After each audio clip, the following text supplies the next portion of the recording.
Hello everyone. We welcome you all for Shivram Charitmanas session. We will start the prayer. Om Shri Ganeshaya Namaha.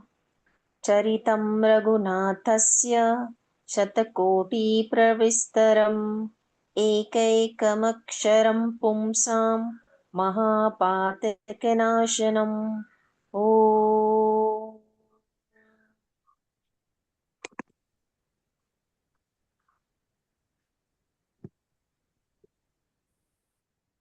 नामु Ram को कल्पतरु कलि कल्याण निवासु जो सुमिरत भयो भागते तुलसी तुलसीदासु चहु जुग तीनि काल तिहु लोका भये नाम जपि जीव बिसोका वेद पुराण संत मत एहु सकल सुकृत फल राम स्नेहु।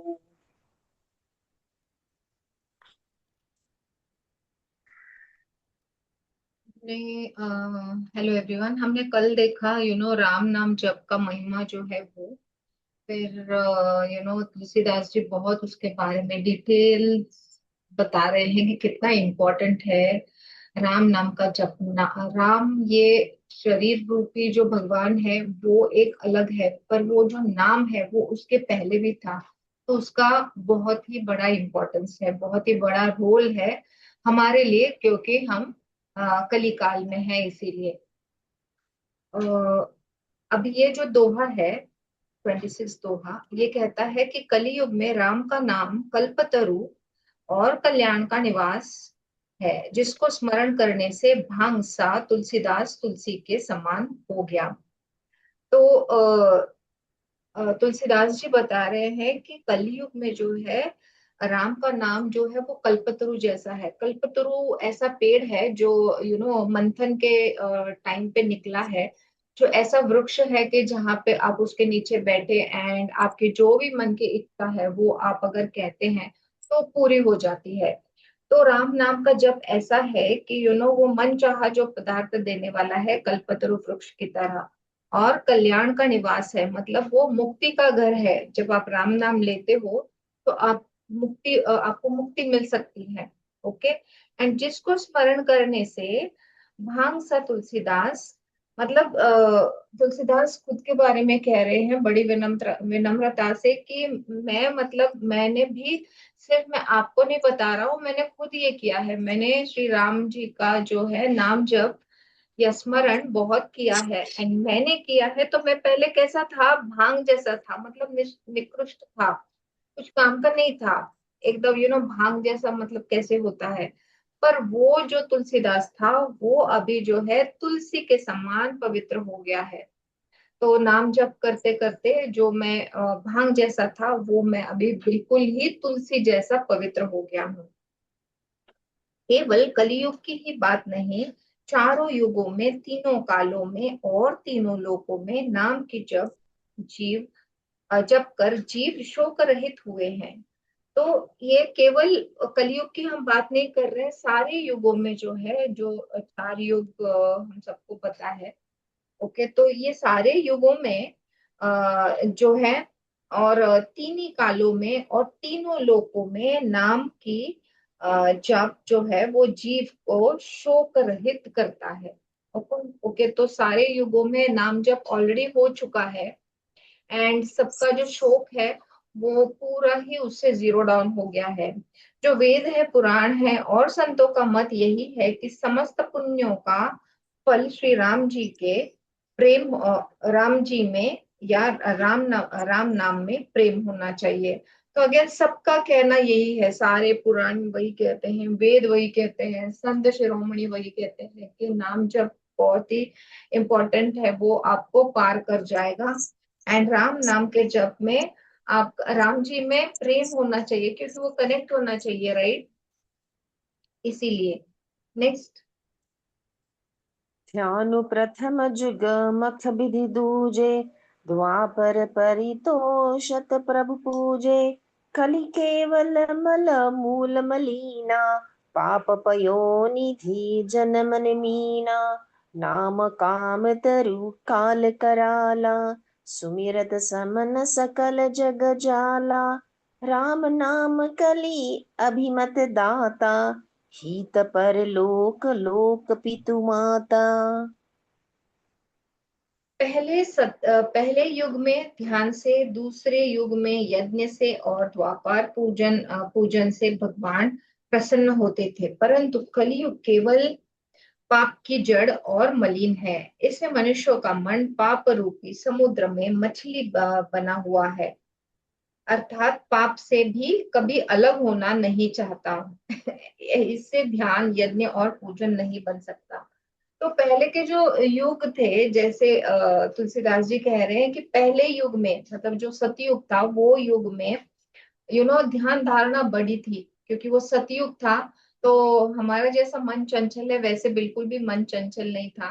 वो पूरा कॉन्सेंट्रेटेड था, एंड वो पूरा जो है मेडिटेशन में डायरेक्ट उनका कनेक्ट जो है हायर सोल या पर ब्रह्मन को होता था। तो वो सतयुग में बहुत ही इजी था, और जो है ध्यान मार्ग वो प्रैक्टिस करते थे। दूसरा जो युग है उसमें यज्ञ याग था, मतलब जो त्रेता युग है वहां पे उस वक्त वो युग में बहुत सारा यज्ञ करते थे, बहुत सारे मंत्र जाप एंड यज्ञ हवन होम सब ये सब चलता था। तो त्रेता में ये सब था। फिर द्वापर में जब लोग आए, जब युग आया द्वापर का, तब जो है वो पूजा स्टार्ट हो गई। ओके, क्योंकि यज्ञ जो है वो थोड़े से जो लोग हैं, सिर्फ सतयुग में सब प्योर लोग थे, इसीलिए उसको सतयुग कहा गया है। पर जैसे ही त्रेता में आना शुरू हो गए, तो फिर क्या है, थोड़ा सा अहंकार है, मतलब मेरा नाम हो, ये हो, ऐसा थोड़ा थोड़ा जो है वो स्टार्ट हो गया। एंड इसीलिए जो मतलब वहां पे यज्ञ जो स्टार्ट हुए त्रेता में, थोड़ा सा जो है मिक्सिंग, मतलब जो नेगेटिविटी और पॉजिटिविटी का मिक्सिंग स्टार्ट हुआ। फिर यज्ञ होने के बाद जब द्वापर में आए, तो ये सारी जो नेगेटिविटी है वो बढ़ने लगी और बढ़ने लगी, लोगों को बड़े अहंकार होने लगा, ग्रीड होने लगी, बहुत सारा जो नेगेटिविटी है वो काफी बढ़ने लगा। एंड इसीलिए फिर पूजा जो है वो स्टार्ट हो गई, क्योंकि एक तो सतयुग जैसा कंसंट्रेशन चला गया हमारा, जो हमारी जो एनर्जी थी प्योर फॉर्म में वो चली गई। एंड जैसे जैसे हम दूसरे युगों की तरफ आने लगे, तो हमारी जो हेल्थ है, जो शक्ति लगती है, यज्ञ में काफी शक्ति लगती है, इंटरनल जो आपके एनर्जीज है वो भी, फिजिकल भी, तो ये सारी जो है वो धीरे धीरे धीरे धीरे उतरती हुई दिखाई दी। एंड फिर त्रेता में जो है ये बाकी की चीजें सब स्टार्ट हो गए। एंड वहां पे तो मतलब पॉजिटिव नेगेटिव एकदम से, मतलब झगड़ा ही, जैसे हम महाभारत देखते हैं। तो सारी कुटिलता वहां स्टार्ट होने के बाद, जब अभी हम कली काल में आ गए हैं, तो ये तो मतलब चरम सीमा हो गई है। तो बहुत ही नेगेटिविटी फैल गई है। एंड अभी जैसे समझो, ध्यान अगर आपको करना है जैसे सतयुग में होता है, तो आपका जो मन है वो इतना चंचल है कि वो कंसंट्रेट नहीं कर पाता है, तो मेडिटेशन वाला पार्ट सतयुग का चला गया। फिर जो है त्रेता में जो यज्ञ करते थे, तो उसके लिए काफी सारी वो जो सामग्री लगती थी, बहुत सारी चीजें लगती थी, एंड वो अच्छी वाली लगती थी। अभी अगर देखा जाए तो वैसी चीजें मिलती भी नहीं है हमको। तो जो आ, वो जो चीजें थी ध्यान धारणा के लिए, वो अभी की नहीं जा सकती, क्योंकि अगर आपको घी चाहिए, अगर वो सामग्री चाहिए, तो वो प्योर फॉर्म में नहीं मिलती है आज की डेट में हमको, अगर हमको यज्ञ करना है तो। फिर जो त्रेता में जो है वो जो पूजा थी, अभी लोग इतने कलुषित हो गए हैं कि पूजा पाठ में भी हमको रस नहीं लग रहा है। ऐसा लग रहा है क्या अवडंबर है, क्या ये करना है, ये सच में ऐसा होता है। तो काफी हमारे माइंड में जो है वो मलिनता आई है, एंड हम पापी हो गए हैं एक्चुअली, क्योंकि बहुत सारी नेगेटिव चीजें भी कर रहे हैं हम लोग। तो तुलसीदास जी कह रहे हैं कि कलयुग केवल पाप की जड़ और मलिन है। इसमें मनुष्यों का मन पाप रूपी समुद्र से मछली बिना हुआ है।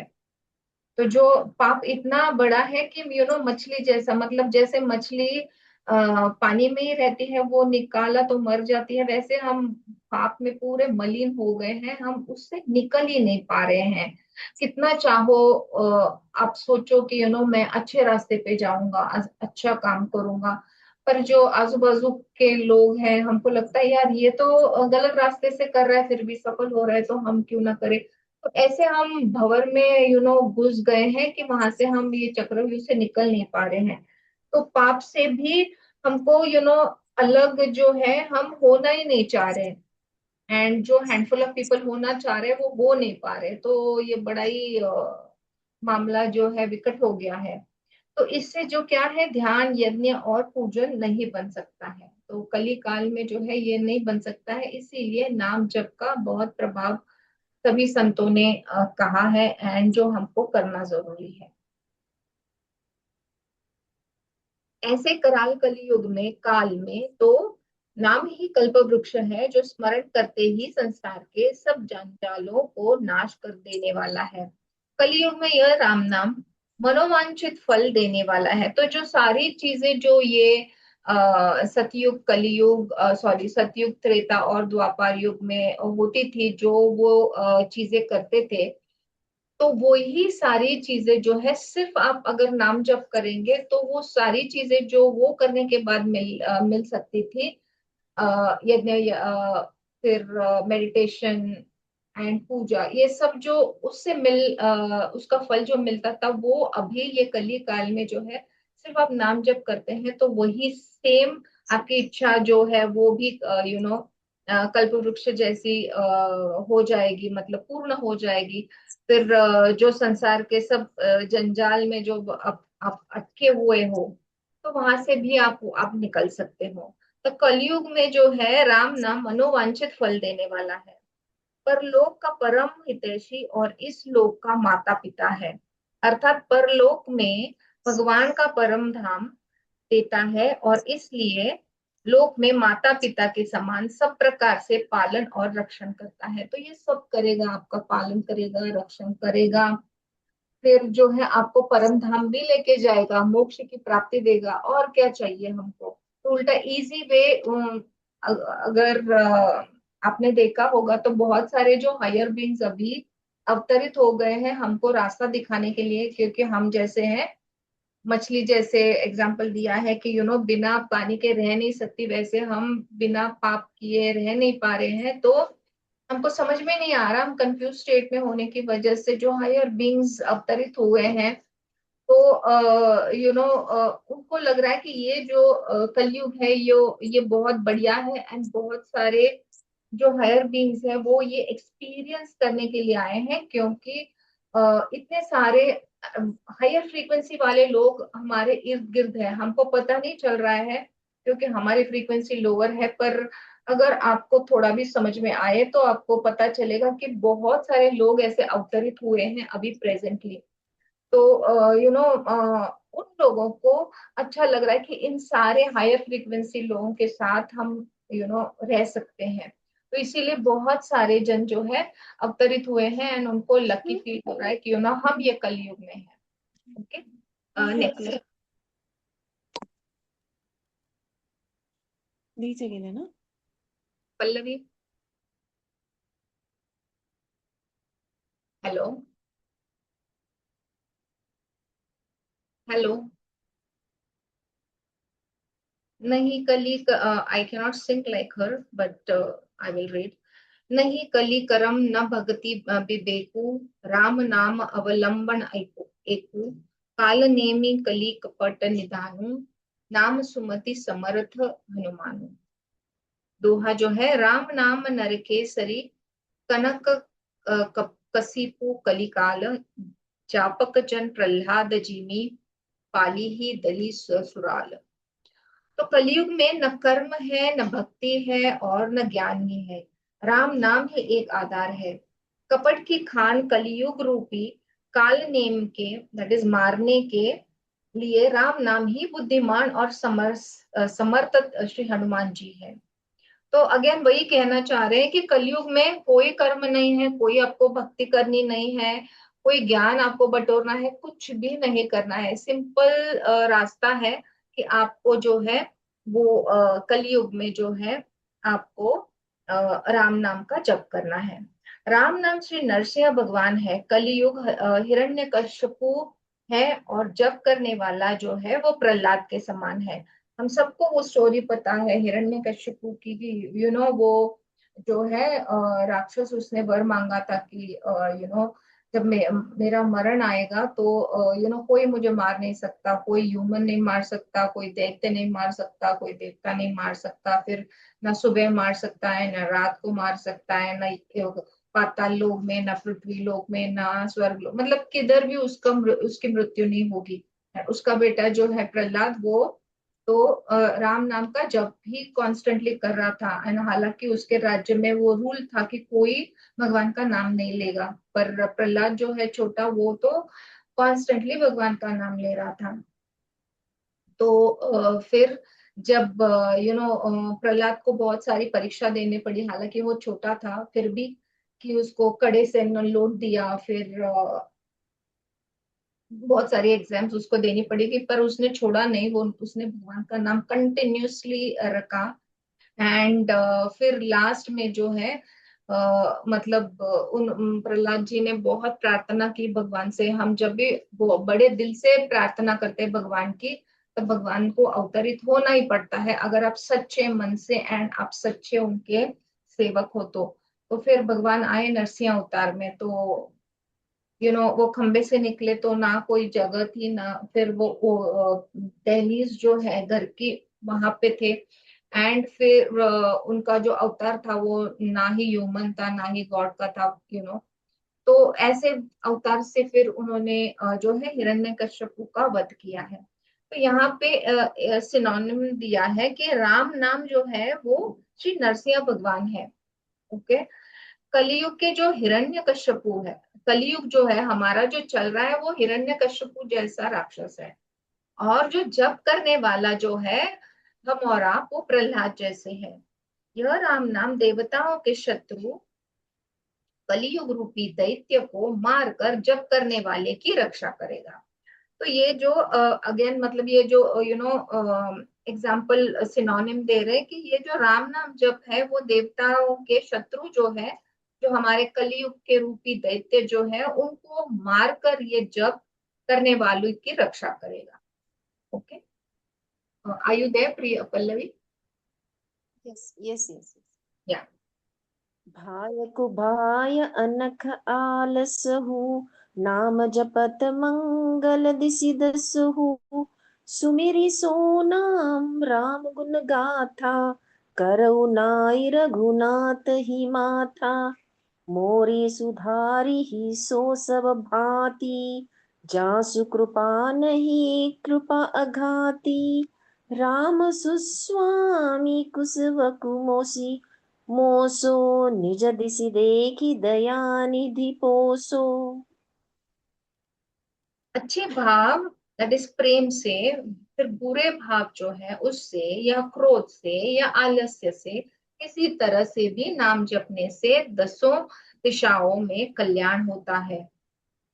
तो कौन सा भी, कितना सिंपल, और भी सिंप्लीफाइड कर दिया है कि अच्छा भाव जो है, अगर आप अच्छे भाव से करो, मतलब प्रेम भाव से करो, या आप बुरे भाव से करो, कैसा भी आपका भाव हो, आप क्रोध से करो, आप आलस्य से करो, किसी तरह से भी आप नाम जप करने से जो 10 जो दिशाएं हैं, वहां से आपका 10 दिशाओं में आपका कल्याण ही होगा। उसी परम कल्याणकारी राम नाम का स्मरण करके, और श्री रघुनाथ जी को मस्तक नवाकर, श्री रघुनाथ जी को मस्तक नवाकर मैं राम जी के गुणों का वर्णन करता हूँ।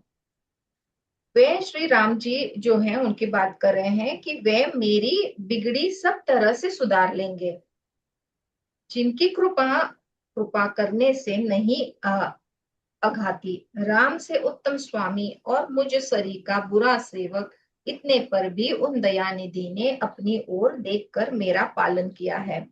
तो हम कैसे भी बिहेव करें, कैसा ही हमारा भाव हो, फिर भी हमारी जो बिगड़ी जो है वो श्री राम जी जो है वो बनाते ही हैं।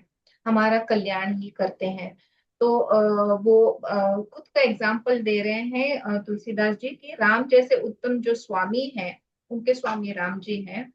और मुझ सरी का बुरा सेवक, जो सेवक है वो है, तो खुद को बुरा बता रहे हैं कि मैं बुरा सेवक होने की वजह से, होने के बावजूद जो मेरे स्वामी हैं श्री राम जी, इतने पर वो भी मतलब इतने वो दयानिधि है कि मैं इतना बुरा सेवक होने के बावजूद वो मेरी जो है वो मेरा उन्होंने मेरा पालन किया है।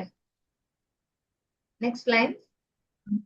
तू कहु बेद सुसाहिब रीति, विनय सुनत पहिचानत प्रीति। गनि गरीब ग्राम नर नागर, पंडित मूढ़ मलीन उजागर। सुख भी कुक भी निज मति अनुहारी, नृपहि सराहत सब नर नारी। साधु सुजान सुशील नृपाला, इस अंश भव परम कृपाला। लोक और वेद में भी अच्छे स्वामी की यही रीति प्रसिद्ध है कि वह विनय सुनते ही प्रेम को पहचान लेता है। तो इनकी मतलब क्या है, मतलब उनको तो क्वालिटी पता ही चलती है। कलयुग में जैसे हमने पहले बोला था कि अंदर लोग कपटी है, बाहर जो है वो साधुत्व का पहराव डाल के जो है अच्छा दिखाते हैं खुद को। पर कहीं ना कहीं वो अंदर से पता चलता है, अंदर की बात जो है वो बाहर आती है। तो तुलसीदास जी बोल रहे हैं कि लोक और वेदों में भी अच्छे स्वामी की यही रीति प्रसिद्ध है कि वह विनय सुनते ही प्रेम को पहचान लेते हैं, उनको सब पता है। अमीर गरीब गवार नगर निवासी पंडित मूर्ख बदनाम यशस्वी, तो उनको झट से देखते ही पता चलता है कि कौन सच्चा है कौन सच्चा नहीं है, कौन कैसा है। ओके। सुखवी कुक सुखवी कुकवी सभी नर नारी अपनी अपनी बुद्धि के अनुसार राजा की सराहना करते हैं, और साधु बुद्धिमान सुशील ईश्वर के अंश से उत्पन्न कृपालु राजा सबकी सुनकर और उनकी वाणी भक्ति विनय और चाल को पहचान कर सुंदर मीठी वाणी से सबका यथा योग्य सम्मान करते हैं। यह स्वभाव तो संसारी राजाओं का है। कौशलनाथ श्री राम जी तो चतुर शिरोमणि है। तो संसारी मनुष्य का क्या नेचर है कि जो राजा है उसके बारे में अच्छी बातें कहे, हमेशा जो हायर लोग रहते हैं, हम जो है उनके सामने उनके नेगेटिव चीजों के बारे में तो नहीं बताएंगे।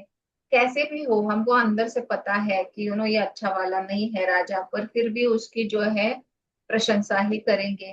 पर जो चतुर शिरोमणि श्री राम जी को डिफाइन किया है।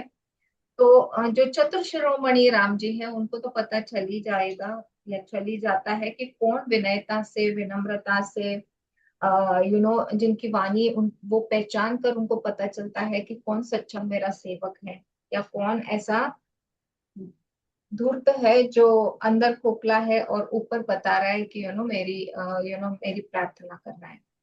Yes, next line. सुनि सन्मानहि सबहि सुबानी, भनिति भगति नति गति पहचानी। यह प्राकृत महीपाल सुभाव, जान शिरोमणि कौशल राव। रिझत राम सनेह निसोते, को जग मंद मलिन मति मोते। श्री राम जी तो विशुद्ध प्रेम से ही रिझते हैं, तो उनको तो शुद्ध जो है वो ही प्रेम चाहिए, बनावटी नहीं चाहिए। पर जगत में मुझसे बढ़कर मूर्ख और मलिन बुद्धि और कौन होगा। तो तुलसीदास जी जो है देखो इतने बड़े वो कवि हैं, फिर भी बड़ी विनम्रता से खुद को नीचा दिखा रहे हैं।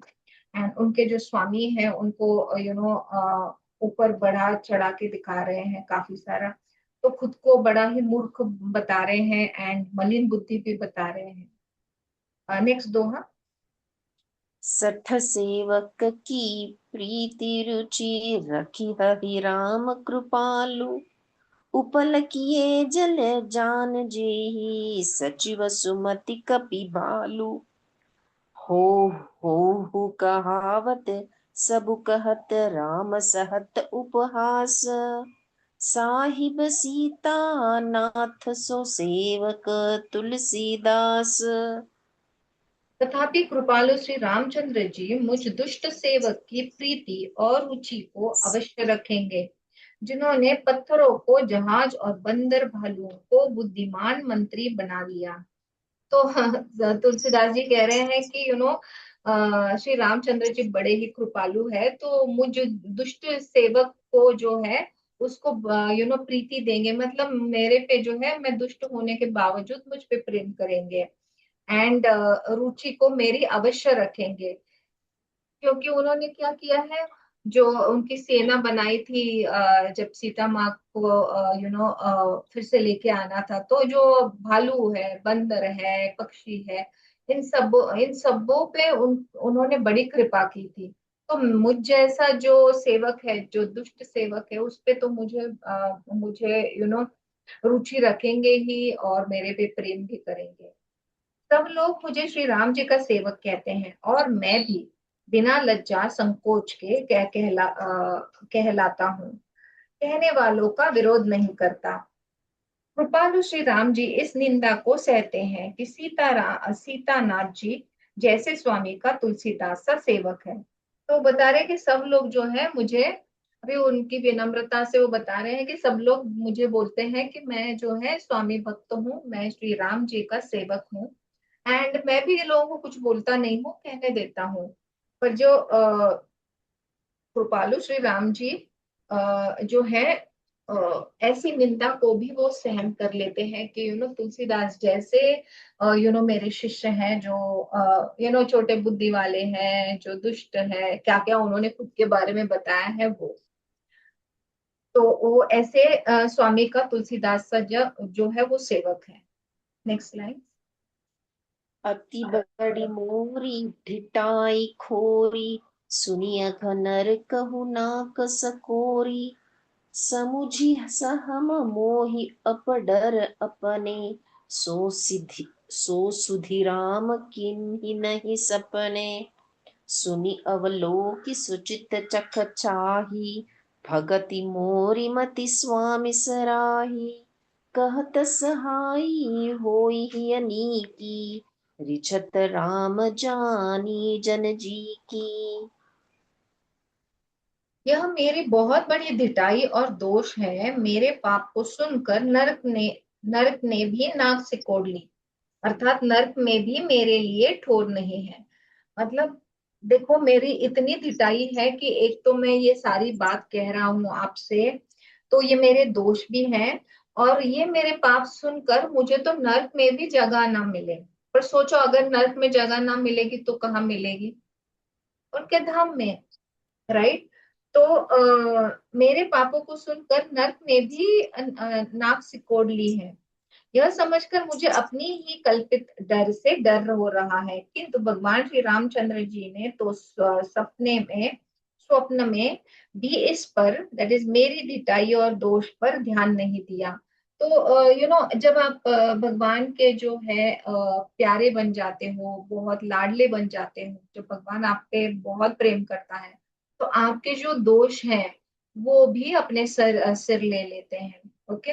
तो एक बार भगवान जी ने जो है कृपा कर ली आप पे, तो फिर आप उनके अच्छी श्रेणी में आ जाते हो, नेगेटिव वाली साइड में नहीं चले जाते हो। तो आपने थोड़े गलतियां भी की, तो भी वो ध्यान नहीं देते हैं।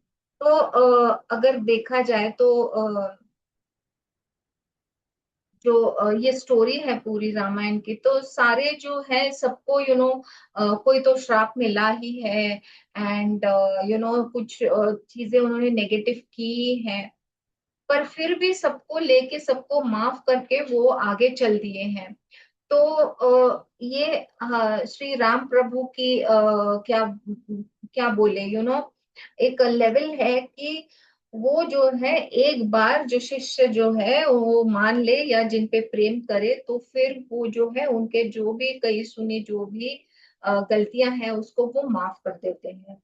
तो ऐसे तुलसीदास जी कह रहे हैं कि श्री रामचंद्र जी ने तो स्वप्न में भी इस पर, दैट इज स्वप्न में भी मेरी जो ये धिटाई है, जो मैं ये कह रहा हूं आपसे, और मेरे जो दोष है, इस पे ध्यान नहीं दिए है। परम मेरे प्रभु श्री राम जी चंद्र जी ने तो इस बात को सुनकर, देखकर और अपने सुचित रूपी चक्षु से निरीक्षण कर मेरी भक्ति और बुद्धि की उल्टे सराहना की है। तो बता रहे हैं कि उल्टा ये मुझे जो लग रहा है कि मैंने गलती की है या मैंने दोष किया है, तो भगवान जी ने जो है ये सब मेरा देखकर, सुनकर, ये सारे जो है मैंने जो चीजें की है उसका निरीक्षण करके मेरी जो बुद्धि और भक्ति की जो है वो सराहना ही की है। क्योंकि कहने में चाहे बिगड़ जाए, अर्थात मैं चाहे अपने को भगवान का सेवक कहलाता हूँ, परंतु हृदय में अच्छापन होना चाहिए। राइट, ये इतनी विनम्रता से खुद के बारे में जो है वो बड़ी छोटी छोटी चीजें कह रहे हैं तुलसीदास। पर हम तो तुलसीदास जी को इतना जानते नहीं है, पर अ, हमको भी इतना सारा वो कह रहे हैं, पर हमको लग रहा है कि बड़े विनम्रता के साथ कह रहे हैं, पर वो दिल से ऐसे नहीं है। राइट, अगर हमको समझ रहा है तो उनके जो स्वामी हैं श्री भगवान राम जी जो है, उनको तो पता ही है। राइट, तो वो बोल रहे हैं कि हृदय में तो मेरे अच्छापन है, तो चाहे मैं इतने सारे दोष और ये कर दूं, फिर भी तो हृदय में तो अपने को उनका सेवक बनने योग्य नहीं मानकर पापी और दीन ही मानता हूँ। यह अच्छापन है। श्री रामचंद्र जी भी दास के हृदय की जो अच्छी वाली स्थिति है वो जानकर रिझ जाते हैं। मतलब उनको आनंद होता है कि मेरा जो शिष्य है या मेरा सेवक जो है, वो हृदय से, मैंने एक बार बात की थी कि आपका जो है वो हमेशा जो भी आप कुछ करे, तो जिस भाव से आप कर रहे हैं वो बड़ा इंपॉर्टेंट होता है। आपका जो हेतु होता है कोई चीज करने का, वो अच्छा वाला होना चाहिए। फिर गलती से चाहे गलत हो जाए या कुछ किसी को आप हर्ट करे, पर आपका हेतु बड़ा क्लियर और प्योर फॉर्म अगर होगा, तो सामने वाला बंदा तो आपको मतलब समझ ही लेगा। तो वैसे रामचंद्र जी का है। श्री राम जी जो है वो उनके दास के हृदय की बात तो उनको पता है कि वो कैसे है। तो ये स्थिति को जानकर भगवान जी जो है वो रिझ जाते हैं, मतलब उनको पता है सब। Okay, next line. रहति न प्रभु चित चुक किए की, करत सुरति सय बारहिए की, जेहि अघ बधेउ व्याध जिमि वाली, फिरि सुकंठ सोई किन्हीं कुचाली, सोई करतुति विभीषण केरी, सपने हुसोन राम ही हेरी, ते भरत ही भेटत सन्माने, राजसभा रघुबीर बखाने। प्रभु के चित्त में अपने भक्तों की हुई भूल चूक याद नहीं रहती, वे उसे भूल जाते हैं। तो प्रभु के चित्त में मतलब उनको अपने भक्तों की जो भक्त जो होते हैं उनकी जो है वो भूल चूक जो है वो उनके जहन में नहीं रहती है, और उनके हृदय की अच्छाई, दैट इज नीकी, को सौ सौ बार याद करते रहते हैं। तो जो हमने गलत काम किए हैं और हम भगवान जी के भक्त हैं, तो वो हमको वो सारे जो चीजें हमने गलत की है उसको याद नहीं रखते हैं, पर जो अच्छी चीजें की है, जो नेकी की है, वो सौ सौ बार वो याद रखते हैं। जिस पाप के कारण उन्होंने बाली को व्याध की तरह मारा था, वैसे ही कुचाल फिर सुग्रीव ने चली।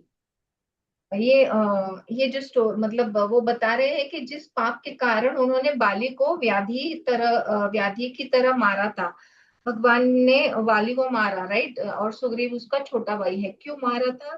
क्योंकि उसने गलत नजरों से जो सुग्रीव है छोटा भाई जो है उसके पत्नी पर गलत नजर रखी थी, तो इसीलिए जो है राम जी ने उसको मारा। पर अभी देखो जो ये जो है सुग्रीव जो है वो श्री राम जी का भक्त है। तो यहाँ पे जो है तुलसीदास जी कह रहे हैं कि जिस पाप के कारण उन्होंने बाली को व्याधि की तरह मारा, वैसे ही कुचाल फिर सुग्रीव ने चली। तो ये जो कुचाल थी, मतलब अच्छी वाली चाल नहीं है ना, कुचाल है कि भाई के पत्नी पर गंदी वाली नजरें रखना। बट सुग्रीव जो है, उनके भक्त होने के बाद जब वाली मर गया, तो बाद में जो है सुग्रीव की शादी जो है, जो बाली है, वो उसके पत्नी के साथ कर दी।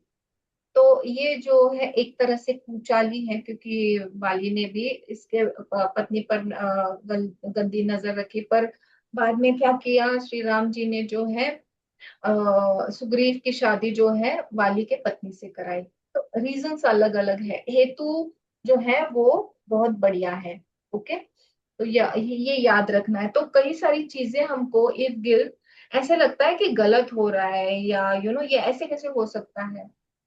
पर बहुत सारी चीजें इन बिटवीन द लाइंस हमको पता ही नहीं होती कि क्या उसका रीजन है, उसके अंदर वाली क्या बात है, क्या ग्रे एरिया है जो हमको पता नहीं है। हमको तो सिर्फ सुपरफिशियल चीजें दिखाई दे रही हैं।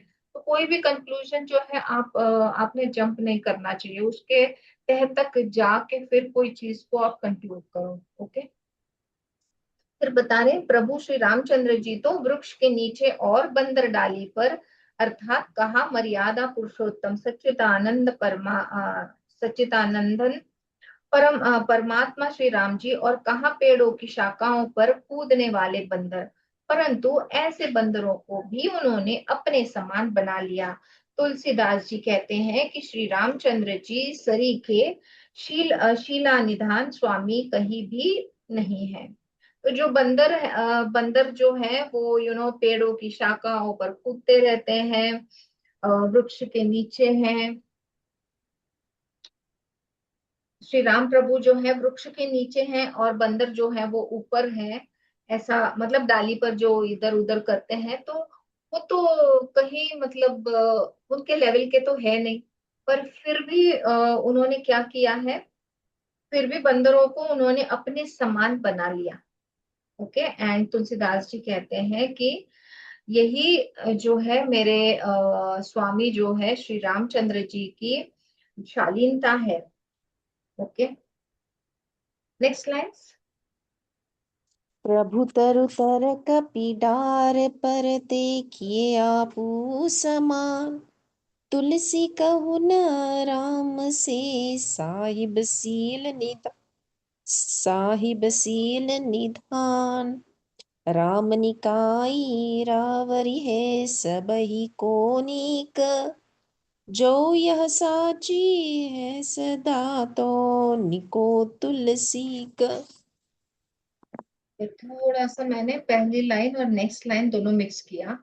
तो फिर से मैं पहले वाली लाइन जो है, वही करनी विभीषण की थी, परंतु श्री रामचंद्र जी ने स्वप्न में, मतलब जो सुग्रीव का एग्जाम्पल दिया है वैसे ही और एक एग्जाम्पल दे रहे हैं यहाँ पे तुलसीदास जी, की वही करनी विभीषण की थी, परंतु श्री रामचंद्र जी ने स्वप्न में भी उसका मन में विचार नहीं किया।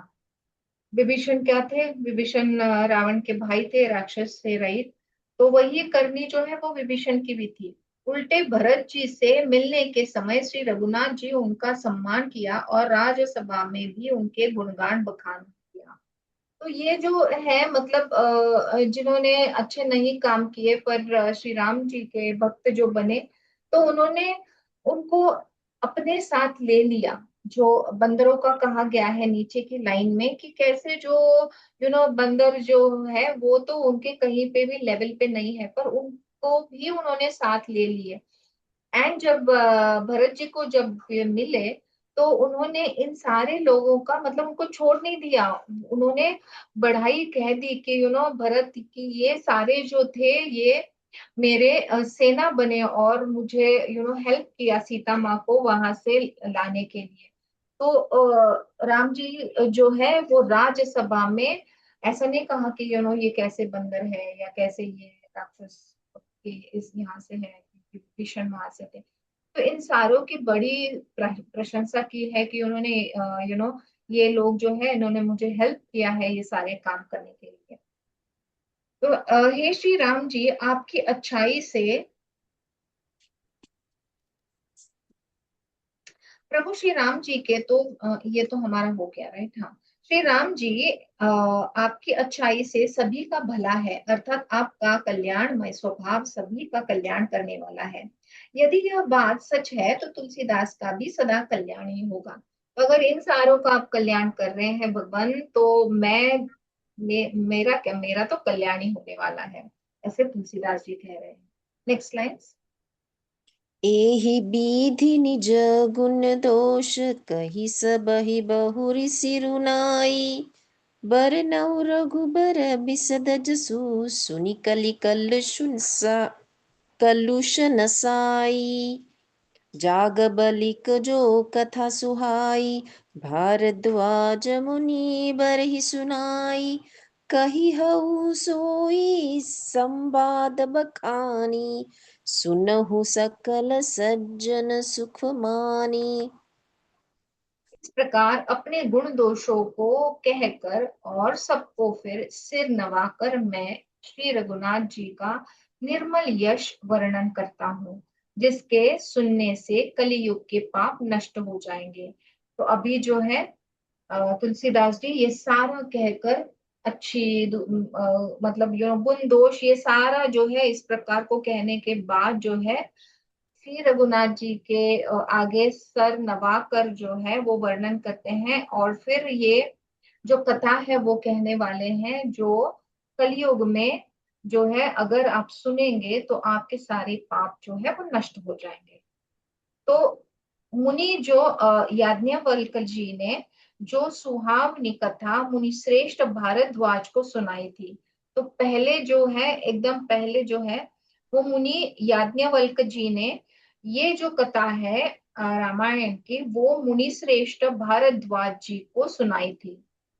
उसी संवाद को मैं बखान कर करूंगा, सब सज्जन सुनकर अनुभव करते हुए उसे सुने।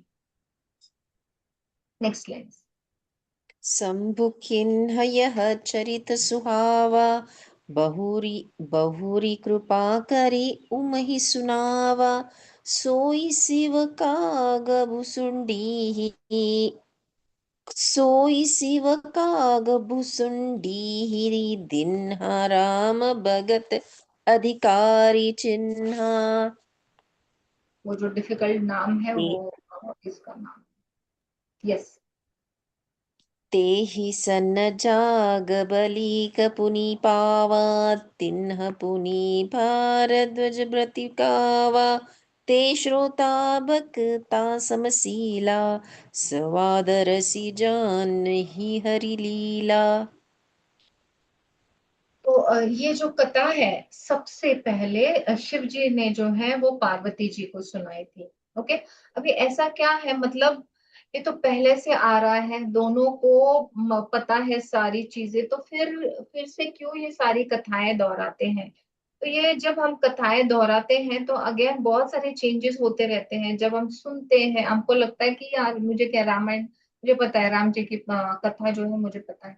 पर ऐसे नहीं होता, हर बार जो है कोई भी आप पोथी का जो है एक बार पढ़ते नहीं है, उसका पारायण करते रहते हैं। आपको तो पूरे कथा स्वरूप और सब पता होता रहता है, पर उसका पारायण करना जरूरी होता है। वैसे ही जो है शिव जी और पार्वती माँ को तो क्या कहानी पता नहीं होगी, कहानी पता होगी, पर जन लोग के लिए उन्होंने फिर से पार्वती जी ने कहा है शिव जी को कि आप मुझे वो कथा सुनाए।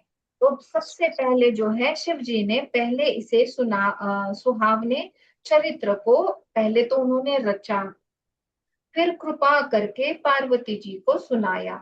फिर वही चरित्र शिव जी ने काकभूषणु जी को राम भक्त और अधिकारी पहचान कर दिया। जो काकभूषुंडी है, मतलब जो कौवा है भुषुंडी करके, तो देखो जो शिव जी है वो जो है इनको सुना रहे। तो जो श्रोता कौन है, तो काकभूषुंडी है। ओके।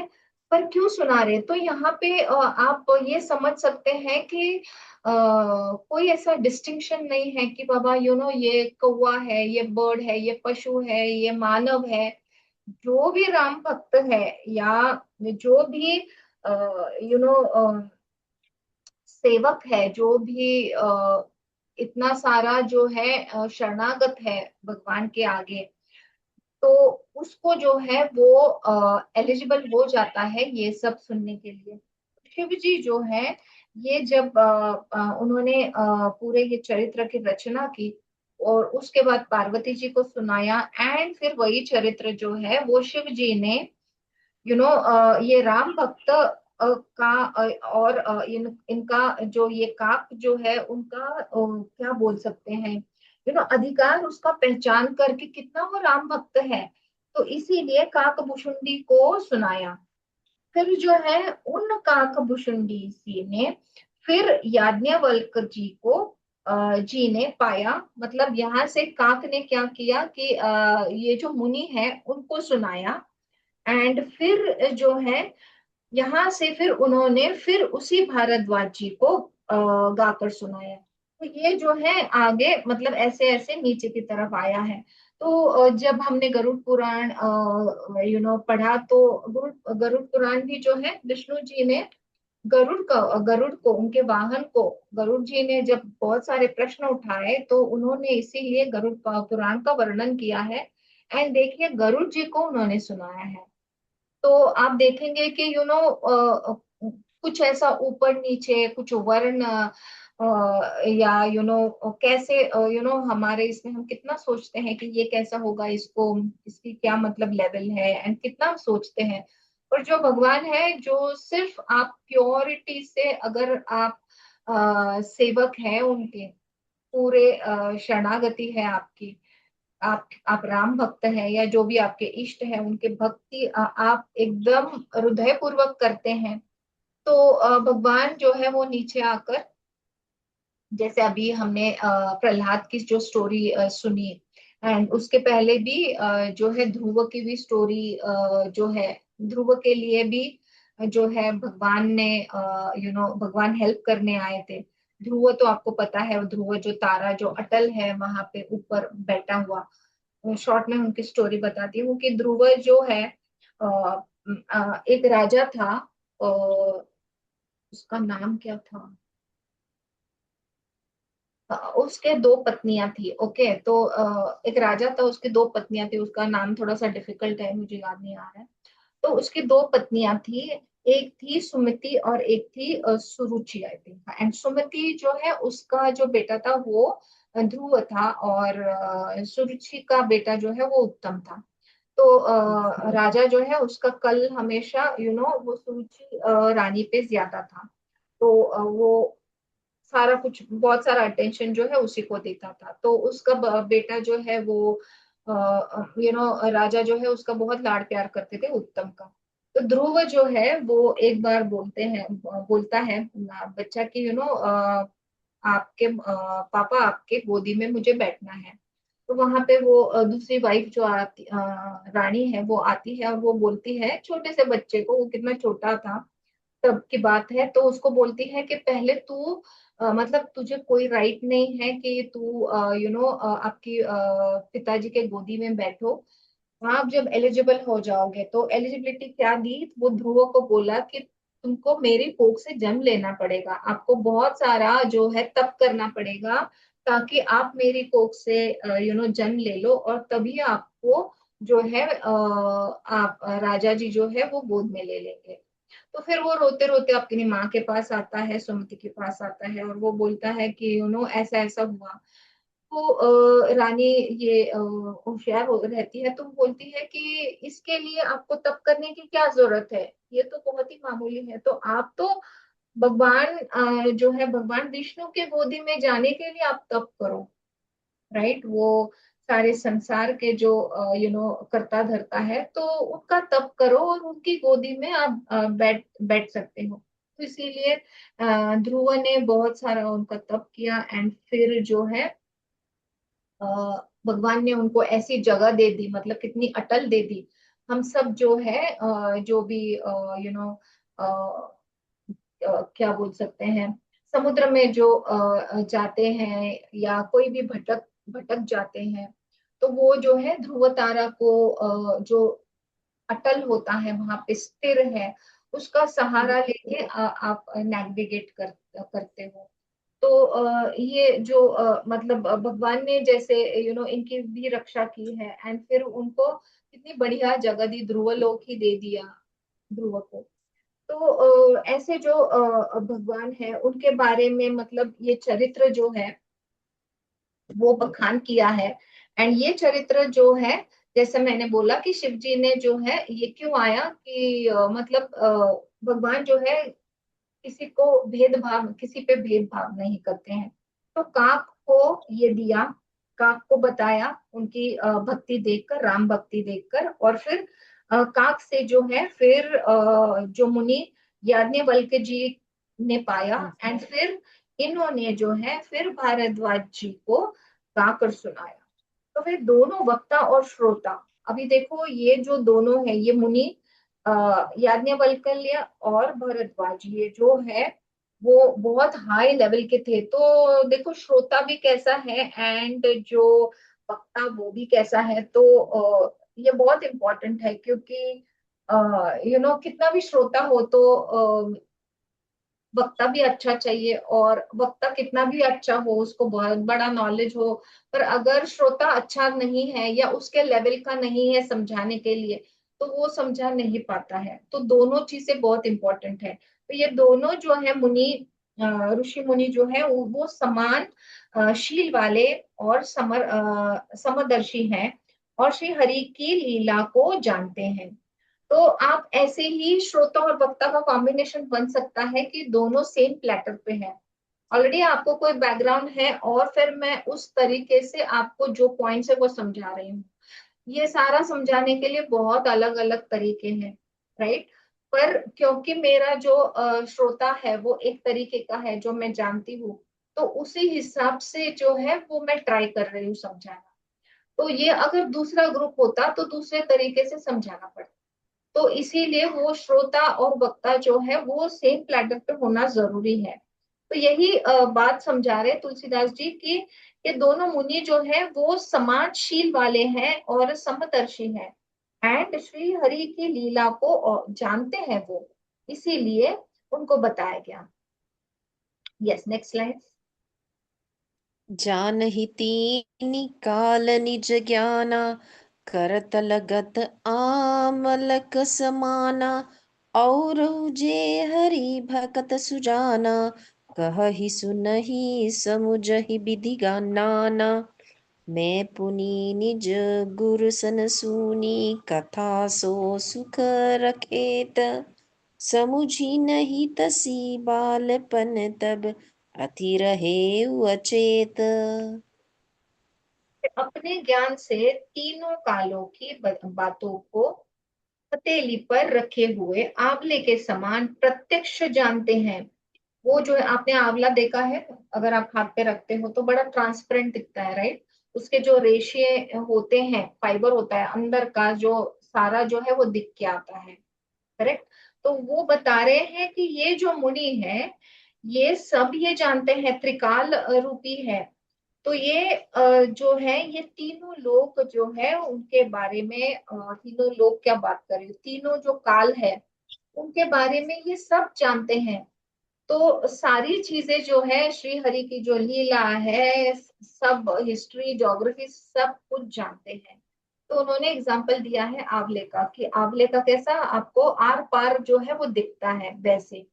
और भी जो सुजान भगवान की लीलाओं का रहस्य जानने वाले हरि भक्त हैं, वे इन चरित्रों को नाना प्रकार से कहते, सुनते और समझते हैं। फिर वही कथा मैंने वराह क्षेत्र में अपने गुरुजी से सुनी। तो अभी तुलसीदास जी खुद के बारे में बता रहे हैं कि मैंने भी बचपन में, मतलब जब मैं छोटा था तब मेरे गुरु से सुनी। तो ये कथा मैंने वराह क्षेत्र में अपने गुरुजी से सुनी, परंतु उस समय में लड़कपन के कारण बहुत बेसमझ था। इससे उसको उस प्रकार अच्छी तरह से समझाने, तो मैं छोटा था, दो मेरे गुरुजी ने मुझे सुनाई, पर मैं छोटा होने की वजह से मुझे इतना समझ में नहीं आया। Next lines.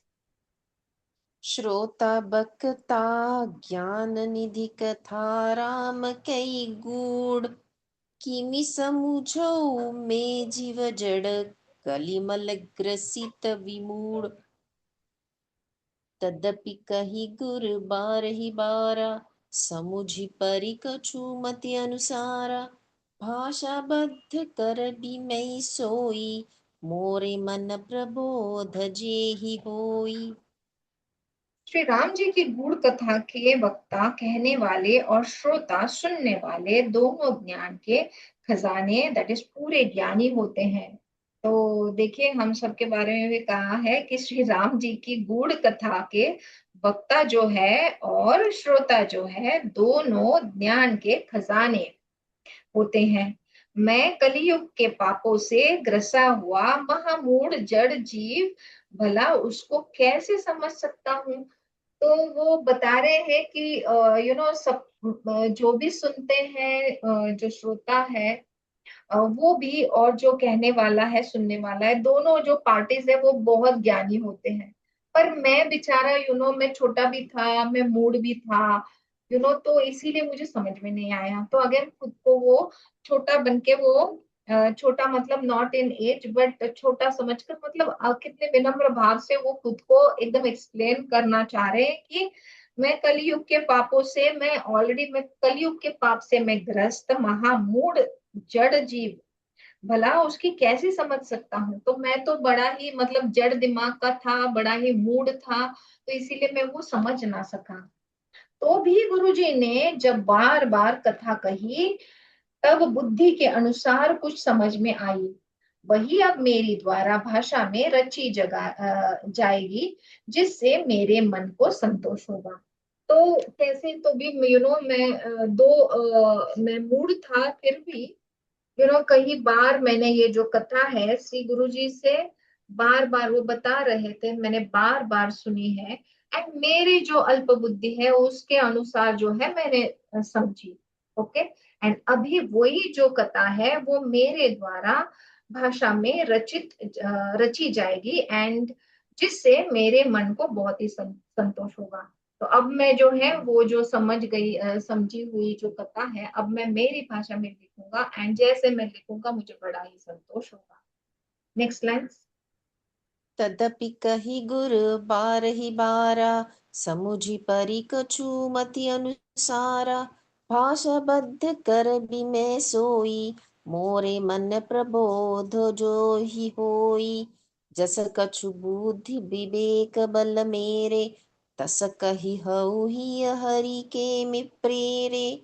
निज संदेह मोह भ्रम हरणी, करौ कथा भव सरिता तरिणी। बुध विश्राम सकल जगन रंजनी, राम कथा कली कलुष विभंजनी। राम कथा कली पन्नग भरनी, पुनि विवेक पावक कहुअरनी। जैसा कुछ मुझ में बुद्धि और विवेक का बल है, मैं हृदय में हरि की प्रेरणा से उसी के अनुसार कहूंगा। मैं अपने संदेह, अज्ञान और ब्रह्म को हरने वाली कथा रचता हूँ, जो संसार रूपी नदी के पार करने के लिए नाव है।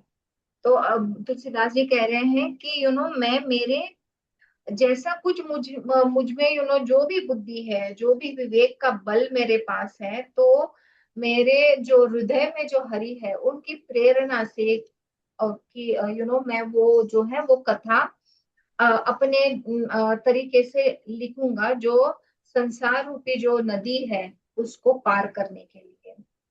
राम कथा पंडितों को विश्राम देने वाली, सब मनुष्यों को प्रसन्न करने वाली और कलियुग के पापों का नाश करने वाली है। राम कथा कलियुग रूपी सांप के लिए मोरनी है, और विवेक रूपी अग्नि प्रकट करने के लिए अरणी, दैट इज मंथन की जानने वाली लकड़ी है। अर्थात इस कथा से ज्ञान की प्राप्ति होती है। तो इस कथा से क्या क्या होने वाला है एंड वो कैसी है उसके बारे में कहा गया है कि ये जो कथा है, राम कथा जो है, वो पंडितों को बुद्धि विश्राम देने वाली है, सब मनुष्य को जो है वो प्रसन्न करने वाली है, हैप्पी करने वाली है। एंड कलयुग के जो है पाप जो जितने बढ़ गए हैं उनका नाश करने वाली है। राम कथा जो है वो कलयुग रूपी सांप, कलयुग को सांप कहा गया है। तो राम कथा जो है वो मोर की तरह है, मोरनी की तरह है, तो वो सांप को जो है वो मार दी, और विवेक रूपी अग्नि के प्रकट करने के लिए अरणी है।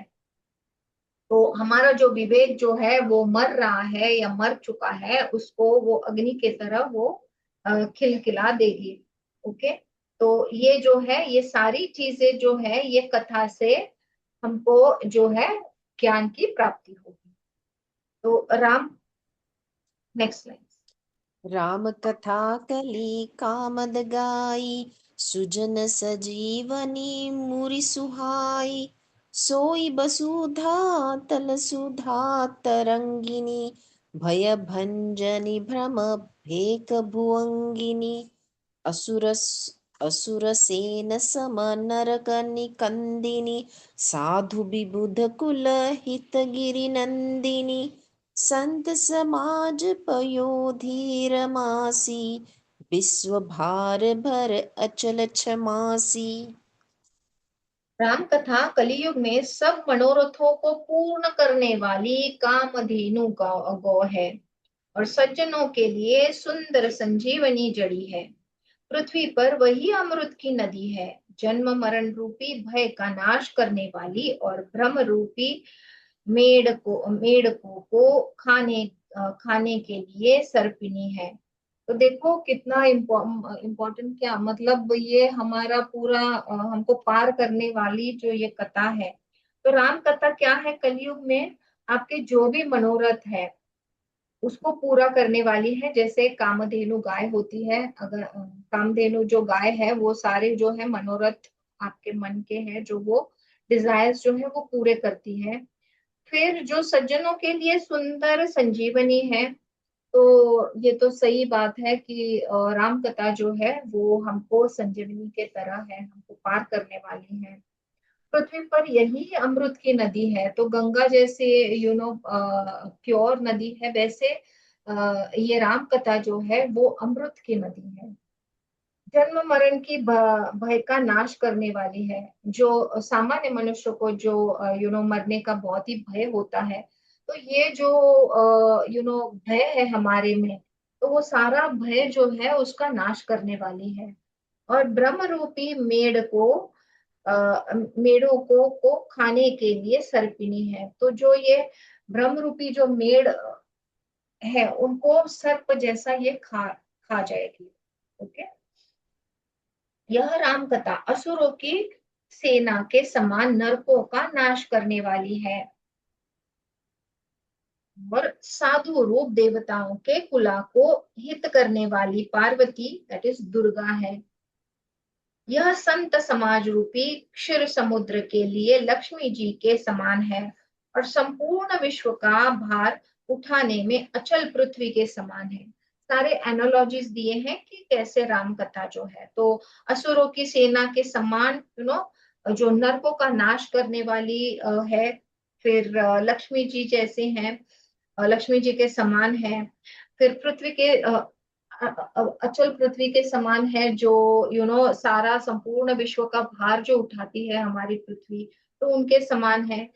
फिर संत समाज रूपी क्षीर समुद्र के लिए लक्ष्मी जी के समान है। एंड साधु देवताओं के कुल का हित करने के लिए, जब दुर्गा माँ प्रकट होती है, आपने देखा होगा, जब असुर आते हैं ऋषि मुनियों को या उनको तकलीफ देने के लिए, तो उनका जो है वो हित करने के लिए जो पार्वती माता जैसे ये चरित्र है। Next line. जमगन मुह मसी जग जमुनासी, जीवन मुकुति हेतु जनु कासी। राम ही प्रिय पावनी तुलसी सी, तुलसीदास हित हिय हुलसीसी। शिव प्रिय में कल शैल सुतासी, सकल सिद्धि सुख संपत्ति राशि। सदगुण सरगुण सद्गुण सरगन अम्ब अदितिसी, रघुबर भगति प्रेम परिमीतिसी। यमदूतों के मुख पर कालिक लगाने के लिए वह जगत में यमुना जी के समान है। तो जो यमदूत है उनके मुख पर कालिक लगाने के लिए यह जगत में यमुना जी जैसी है, और जीवों को मुक्ति देने के लिए मानो काशी जैसी है। क्या एनालॉजीज दी है। यह श्री राम जी को पवित्र तुलसी के समान प्रिय है, और तुलसीदास के लिए तुलसी दैट इज तुलसीदास जी की माता, तुलसीदास जी की माता का नाम तुलसी है, उनके समान हृदय में हित करने वाली है। तो अगेन जो है राम कथा जो बता रहे हैं तुलसीदास जी की, वो जो है यमदूत है उनके मुंह पे कालिक देने वाली जैसी है। फिर यमुना नदी जैसी जगत में वो जो हमको मुक्ति देती है, वैसी राम कथा है। फिर राम जी को पवित्र तुलसी के समान प्रिय है, जो तुलसी जो बहुत प्रिय है वैसे। तो और तुलसीदास के लिए जो है उनके माता के समान जो है वो हृदय में हित करने वाली है। यह राम कथा शिव जी को नर्मदा जी के समान प्यारी है। यह सब सिद्धियों की तथा सुख संपत्ति की राशि है। सद्गुण रूपी देवताओं के उत्पन्न और पालन पोषण करने के लिए माता अदिति के समान है। श्री रघुनाथ जी की भक्ति और प्रेम की परम सीमा सी है। ओके, अगेन वो वर्णनी है कि राम कथा जैसे शिव जी को नर्मदा जी बहुत प्यारी लगती है, तो वैसे ही ये राम कथा जो है यह राम कथा जो है वो शिव जी को नर्मदा के समान प्यारी है। यह सबके सिद्धियों को तथा सुख संपत्ति की राशि है। मतलब ये अगर आप राम कथा सुनते हैं या पढ़ते हैं तो आपको जो है सुख संपत्ति सब मिल जाएगा। फिर सद्गुण रूपी देवताओं के उत्पन्न और पालन पोषण करने के लिए माता अदिति के समान है। तो ये जो है हमारा, अगर हम ये पढ़ते हैं सुनते हैं तो हमारा ऑटोमेटिक जो है पालन पोषण सब हो सकता है माता अदिति के समान।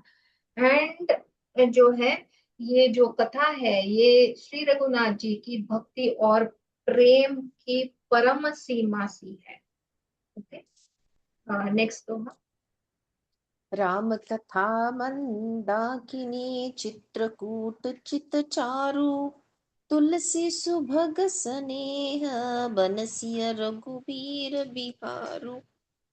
रामचरित चिंतामणि चारु, संत सुमति तिय सुभग सिंगारु। जग मंगल गुण ग्राम राम के, दानी मुकुति धन धर्म धाम के। तुलसीदास जी कहते हैं कि राम कथा मंदाकिनी नदी है। ओके, सुंदर निर्मल चित्रकूट है, और सुंदर स्नेह ही वन है जिसमें श्री सीताराम जी विहार करते हैं। तो मंदाकिनी जो नदी है बहुत ही निर्मल और पवित्र है। वो हम सब जानते हैं मंदाकिनी नदी सेम गंगा के समान ही है, गंगा ही बोल सकते हैं। तो तुलसीदास जी कहते हैं कि राम कथा जो है वो मंदाकिनी नदी जैसे सुंदर है। चित्त जो है वो चित्रकूट है, उसका जो चित्त है वो चित्रकूट है, और सुंदर स्नेह ही वन है जिसमें सीताराम जी जो है वो विहार करते हैं। तो श्री रामचंद्र जी का चरित्र सुंदर चिंतामणि है, और संतों की सुबुद्धि रूपी स्त्री का सुंदर श्रृंगार है। श्री रामचंद्र जी के गुण समूह जगत का कल्याण करने वाले, और मुक्ति धन धर्म और परम धाम के देने वाले हैं। तो श्री रामचंद्र जी के जो गुण समूह जगत का जो है वो क्या करने वाले हैं, हमारा कल्याण करने वाले हैं, हमको मुक्ति देने वाले हैं, हमको धन देने वाले हैं, हमको धर्म के रास्ते पर चलाने वाले हैं, एंड हमको परम धाम को लेके जाने वाले हैं। Next line. सद्गुरु ज्ञान विराग जोग के, विबुध वैद भव भीम रोग के। जननी जनक सिय राम प्रेम के, बिज सकल व्रत धर्म नेम के। समन पाप संताप शोक के, प्रिय पालक पर लोक के। सचिव सुभट भूपति विचार के, कुभज लोभ उदधि अपार के। और श्री रामचंद्र जी का चरित्र जो है वो चिंतामणि जैसा सुंदर है, और जो है संतों की जो सुबुद्धि है उसके रूपी जो स्त्री का श्रृंगार श्रृंगार होता है, वैसे राम कथा है। उनका चरित्र जो है ज्ञान वैराग्य और योग के लिए सद्गुरु है, और संसार रूपी भयंकर रोग का नाश करने के लिए देवताओं के वैद्य अश्विनी कुमार के समान है। ये सीताराम जी के प्रेम के उत्पन्न करने के लिए माता पिता है, और संपूर्ण व्रत धर्म और नियमों के बीज है। तो अगेन मतलब पूरा सारा जो है एक्सप्लेनेशन दिया गया है भगवान के बारे में, उनके चरित्र के बारे में जो है वो तुलसीदास जी बता रहे हैं कि सीताराम जी के ये प्रेम के उत्पन्न करने के लिए जो है ये माता पिता है, ये हमारे माता पिता हैं, एंड संपूर्ण व्रत धर्म और नियमों के ये बीज है। तो यहाँ से ही सारी उत्पत्ति हुई है, राइट। तो हमारे जो व्रत है, जो हमारा धर्म है, हमारा जो हम जो नियम का पालन करते हैं, ये सारों के ये जो है वो जड़ है, वो बीज है उनके। पाप संताप और शोक का नाश करने वाले तथा इस लोक और परलोक के प्रिय पालन करने वाले हैं। विचार दैट इज ज्ञान रूपी राजा के शूरवीर मंत्री और लोभ रूपी अपार समुद्र के सोखने के लिए अगस्त मुनि है। सोखने के लिए अगस्त्य मुनि है। तो अगेन ये जो हमने जो पाप किए हैं, संताप किया है, ये शोक है, ये सारी चीजों का जो है ये नेगेटिव चीजों का है, इनका नाश करने के लिए, और हमको लोक और परलोक के जो पालन करने वाले जो हैं वो रामचरित्र है। फिर विचार जो है, विचार रूपी जो राजा के शूरवीर मंत्री जो है, और लोभ रूपी अपार समुद्र को रोकने वाले जो है, सोखने वाले जो है वो ये मुनि अगस्त्य के समान है। ओके। एंड ज्ञान वैराग्य और योग के लिए जो हमेशा हमको पता है, ज्ञान ज्ञान के लिए, वैराग्य के लिए जो योग हम करते हैं उसके लिए सद्गुरु होते हैं, और संसार रूपी जो भयंकर जो भोग का हमारा जो नाश करने वाले हैं, तो वो करने वाले जो है वो अश्विनी कुमार है, क्योंकि वो देवताओं के वैद्य हैं। तो ये सारे जो है ये एग्जाम्पल्स दिए गए हैं कि जो चरित्र है वो कितना प्योर है, उससे क्या हमको मिल सकता है, किस चीजों का नाश हो सकता है, एंड कंपैरिजन किया गया है कि ये कैसा है, जैसे ये सुंदर चिंतामणि जैसा है, ये हमारा पापों को हरने वाला है, हमको परलोक लोक और परलोक लेके जाने वाला है। तो उसके बारे में जो है तुलसीदास जी जो है ये डिस्क्रिप्शन देते हैं। Next slide. काम कोह कली मल करि गन के हरि सावक जन मन बनि के। अतिथि पूज्य प्रियतम पुरारी के, कामद घन दारिद दवारी के। मंत्र महामणि विषय ब्याल के, मेटत कठिन कुअंक भाल के। हरण मोह तम दिन कर कर से, सेवक साली पाल जलधर से। भक्तों के मन रूपी वन में बसने वाले काम क्रोध और कलयुग के पाप रूपी हाथियों के मारने के लिए सिंह के बच्चे हैं। तो क्या है रामचरित? भक्तों के मन रूपी वन में, हमारा जो मन है उसको सिनोनिम दिया है वन। तो वन में जो बसने वाले, हमारे में बसने वाले जो है वो है काम क्रोध और कलयुग के जो पाप रूपी हाथियों, मतलब इतना पाप जो है वो हाथियों के समान है, तो हाथियों के मारने के लिए सिंह के बच्चे हैं। शिव जी के पूज्य और प्रियतम अतिथि हैं, और दारिद्र्यता रूपी दावान दावान के बुझाने के लिए कामना पूर्ण करने वाले मेघ हैं। फिर विषय रूपी सांप का जहर उतारने के लिए मंत्र और महामणि है। तो रामचरितमानस क्या है? विष रूपी जो सांप का विष है, उसका जहर जो है वो उतारने के लिए मंत्र रूपी रामचरितमानस है।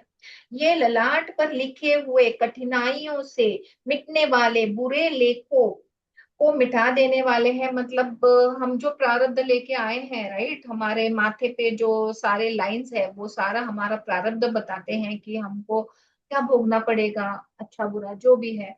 तो ये सारे जो है ये पापों को जो है रामचरित जो है वो सारा मिटाने वाला है। हम्म।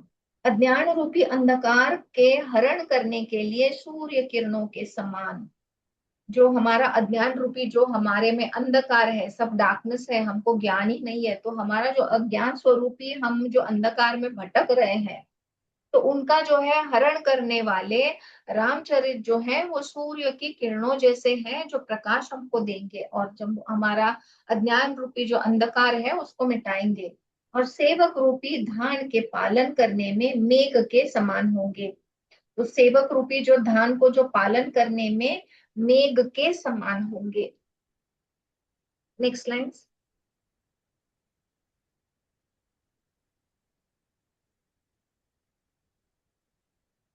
पल्लवी।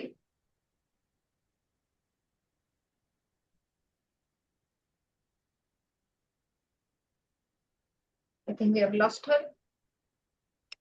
सो जो हम जो धान लगाते हैं तो उसके लिए मेघ की जरूरत है, राइट। तो जब मेघ आएंगे, बारिश आएगी, तो ही हमारा जो धन है वो अच्छे से जो है ग्रो करेगा। तो वैसे वो रामचरित जो है वो मेघ की तरह है, जब वो बरसेंगे तो हमको अच्छा धान मिलेगा। ओके। आयु दे पल्लवी। ओके। सो अभिमत दानी देव तरु बरसे, सेवत सुलभ सुखद हरिहर से, सुख भी सरद नभ मन उड़गा, उड़गन से राम भगत जन जीवन धन। सकल सुकृत फल भूरि भोग से, जग हित निरुपधि साधु लोग से, सेवक मन मानस मराल से, पावन गंग तरंग माल से। तो यहाँ पे तुलसीदास जी अगेन कह रहे हैं कि मनोवांछित वस्तु देने में श्रेष्ठ कल्प वृक्ष के समान है। तो चरित्र कैसा है, रामचरित कैसा है कि जो मनोवांछित जो आपको वस्तु चाहिए, जो आपके डिजायर है, उसके वो देने वाले जो वो कल्प कल्प वृक्ष जो है उसके समान रामचरित है। और सेवा करने में हरि हरे के समान सुलभ और सुख देने वाले हैं। तो कैसे है वो सेवा करने में, जो हरि हरे की जब हम सेवा करते हैं तो हमको जो सुख मिलता है वो उसी की तरह है।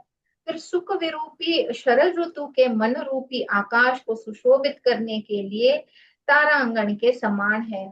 तो शरद ऋतु में जो है अ, आपने देखा होगा कि बहुत बढ़िया सा अभी भी अब देखेंगे शायद 9th या 10th 9th से बहुत सारे ग्रह जो है, आप जस्ट ऊपर जाके नेकेड आई से आप बहुत सारे जो है प्लैनेट्स को, ग्रह को देख सकते हैं।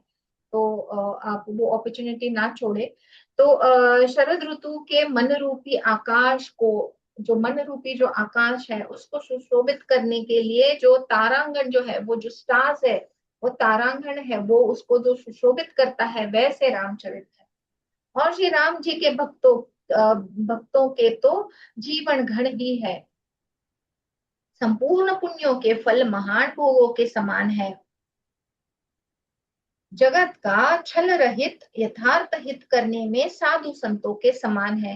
क्योंकि साधु संत जो है वो हमारा हित ही देखते हैं। कई आपने देखे पता नहीं आपको या पता है, आई डोंट नो, पर हिमालय में ऐसे काफी ऋषि मुनि जो है वो तप कर रहे हैं।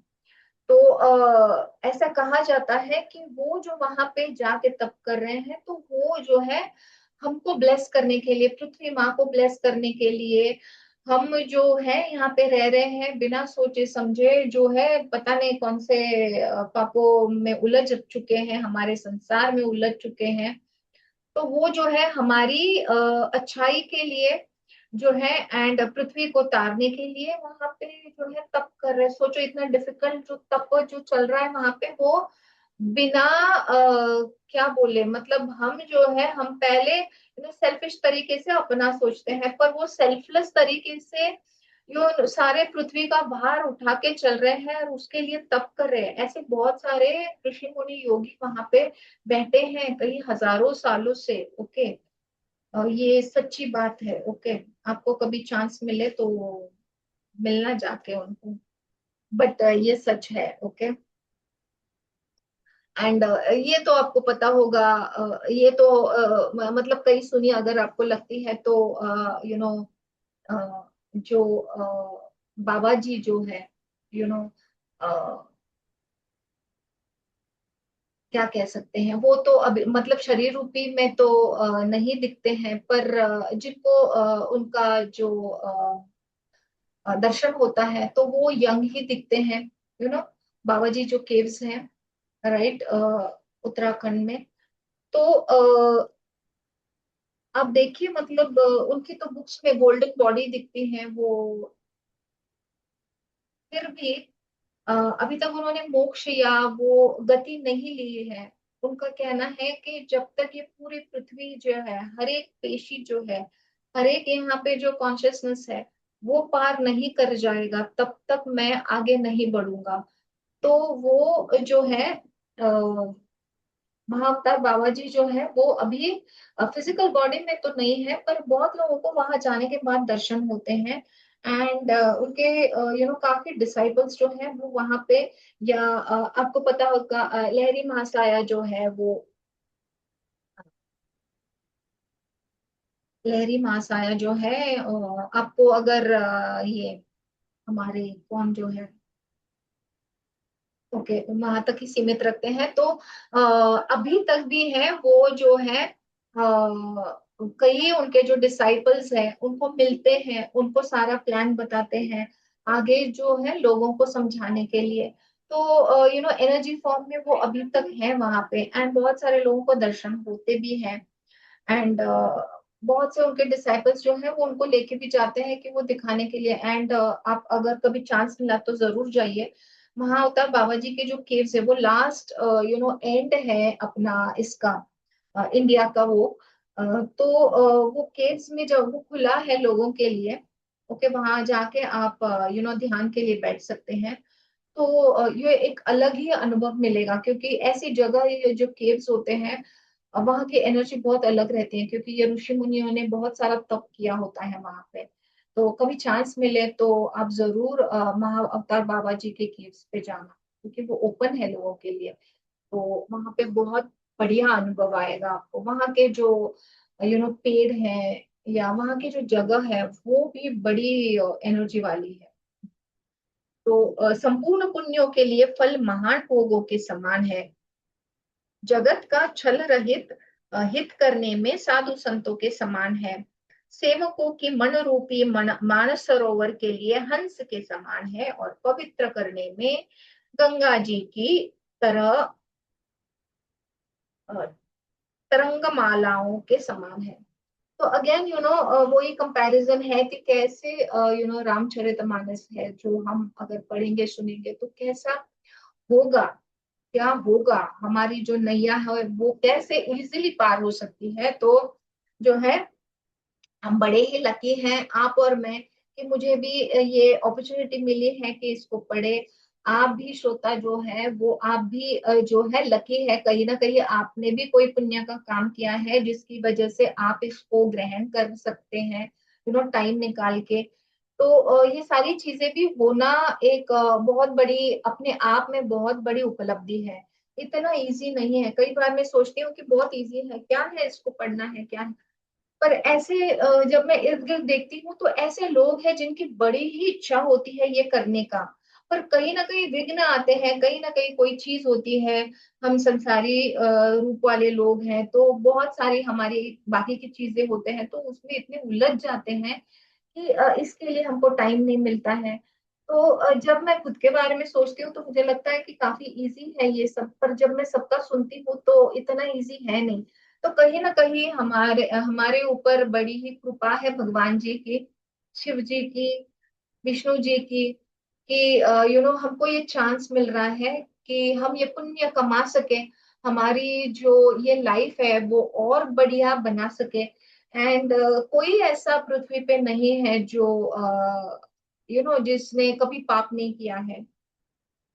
तो ऐसे ही लोग हैं। अभी आप रामचरित्र को ही देख लीजिए कि ऐसे ऐसे जो लोग हैं इसमें, तो बड़े ही पापों से या कुछ गलत चीज करने की वजह से उनको श्राप मिले हैं, एंड फिर भगवान ने नीचे आकर उनको मुक्ति दी है।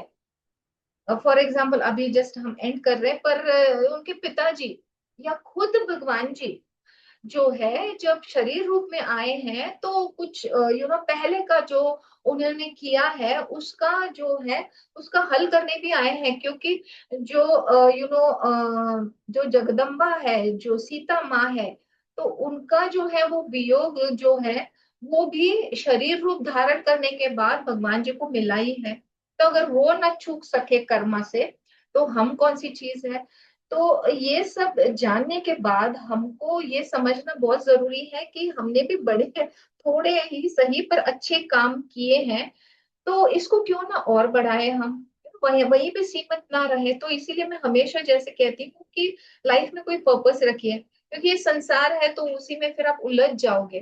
तो ये आपका एक खुद का एक पर्पस होना बड़ा जरूरी है, नहीं तो बाद में आप थोड़ा सा बोर हो सकते हैं, डिप्रेसिव लग सकता है, क्योंकि संसार में जब तक आपकी रिस्पॉन्सिबिलिटीज है ना, तब तक आप सारी चीजें ऐसा भाग भाग के दौड़ दौड़ के करते रहते हैं। पर फिर एक टाइम ऐसा आता है जिसको मेडिकली एम्प्टी नेस्ट सिंड्रोम कहा जाता है, मिड लाइफ क्राइसिस कहा जाता है। ऐसा टाइम आ जाता है जो आजकल आज के डेट में बड़े ही जल्दी भी आ रहा है।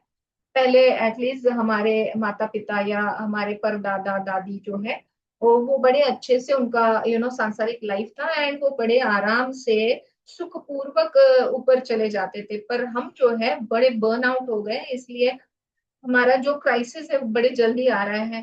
तो हमको कुछ भी चीज अगर अच्छी नहीं लगने लगी, क्योंकि बहुत दौड़ दौड़ के हम फटाफट पैसा कमा रहे हैं एंड फटाफट सारी जो डिजायर है उसको पूरा भी कर रहे हैं, तो आगे क्या, आगे क्या।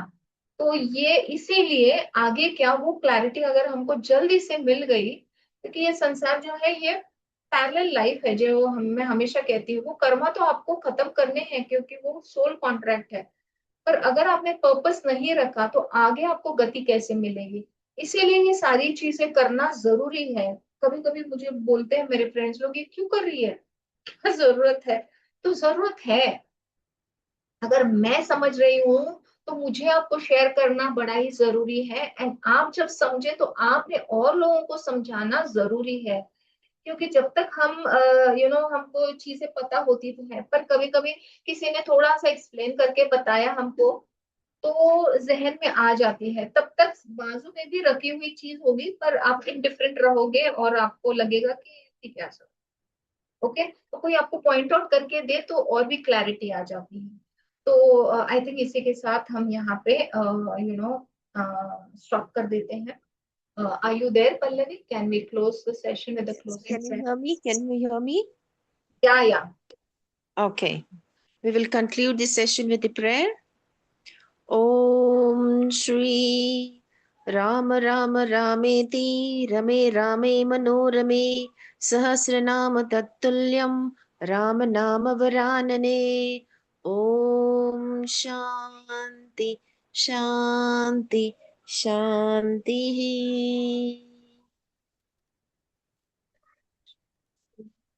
Thank you, everyone. Thank you so much. Thank you everyone for joining in and being a good Shrota and allowing me to share, because again it is both sides. And thank you to my guru who is making me an instrument to do all of this. Thank you all of you.